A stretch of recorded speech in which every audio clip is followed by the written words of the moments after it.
Yo, what's up mga kabudoy? So tara, halika, samahan nyo kaming bisitahin ang aming pananim na okra. At balang araw, ito ay ating mapapakinabangan, no?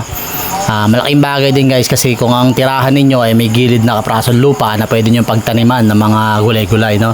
Lalo yung mga gulay na mabilis tumubo. At syempre, kasama ko rin dyan ang aking misis na marites na hindi rin magpapahuli.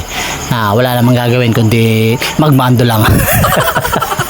At ang isa mamaya ay darating din ang aking sarili na epal din na kunwari may ginagawa at magbubunot-bunot lang naman ang damong maliliit at maya ay mapapagod din, no?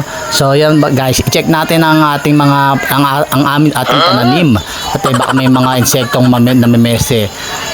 Kaya ayusin natin ang mga kasi medyo nadaganan din ng mga sanga. Kaya ayos din at balang araw mapapakinabangan natin yan guys. So shoutout po sa may-ari ng bahay na inuupahan namin at payagan nyo kami magtanim ng mga gulay-gulay at balang araw mapapakinabangan natin yan. So shoutout po. Sana iwag nyo kami babaalisin agad. So kaya ito guys, nakita nyo naman ang aking sarili na umeepal na kunyari nagbubunot-bunot na ng damo at tingin-tingin, pamando-mando, akala mo naman may ginagawa. Maya alis na rin.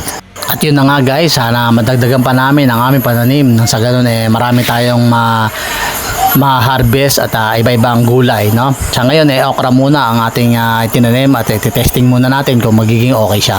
Pero mukha namang okay at medyo maganda ang tubo ng kanyang mga daon. So feeling ko magbubunga na rin siya.